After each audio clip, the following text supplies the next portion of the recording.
I didn't think of it as I wrote it as a quest book, but there's no question that I was looking for something.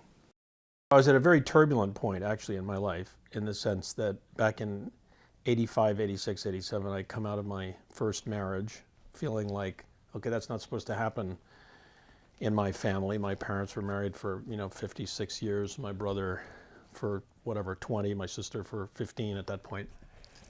And I was at the San Francisco Examiner, kind of waiting in line, hoping to become the Metropolitan editor, which I had set my heart on. And I didn't get the job, and it was, really devastating.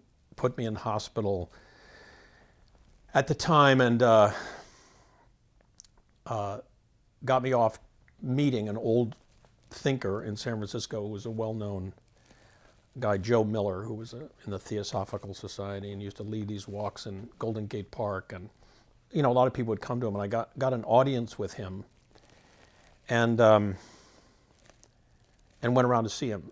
And I really had my first experience of meeting somebody who listened so powerfully, kind of with this part of his body, that he evoked something from me when he asked me, look, if you came to you with what's in you now, what would you say? And without even thinking about it, these words just came out. Well, I would try to live closer to my heart and walk in the path of my fear. Oh, said Joe, I understand the first part, but what do you mean by the second part? And again, really, without thinking, I said, well, I've always been afraid to be alone. And I think that's motivated me to do certain things or not do certain things, or, withhold myself or make a bad choice.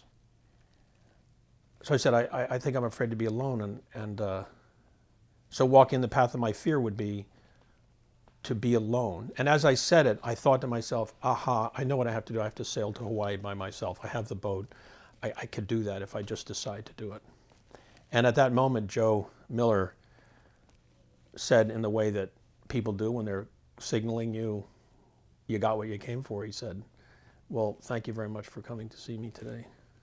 And I left, and I remember writing in my notebook as I left, I've seen Joe Miller, and I know I have to go to Hawaii, because I thought, if I sail alone, then this problem that I think I have will be cured, and I'll be, on the other side of something. I lived a lot of my life feeling that I was feeling my way along a wall, and if I could just find the door and go through it, on the other side I would find myself, and I would begin to live my life. But what was that door? And, oh, by the way, what's the wall? I know that at some level I felt if I could go to sea alone, I might find the door, or I might understand the wall. And so I might go through it, or I might overcome it. So insofar as there's a quest aspect of this, I guess my version would be, yeah, I was looking for a way through my own obstacles, which initially I understood or thought to be, it's about dealing with solitude. And only along the way I discovered, no, it's not that. It's some other things, some of which I grasped sooner than later, and some of which really took a long time and aren't, fully resolved. I think the big discovery for me was that actually I wasn't afraid to be alone. I was really good at it.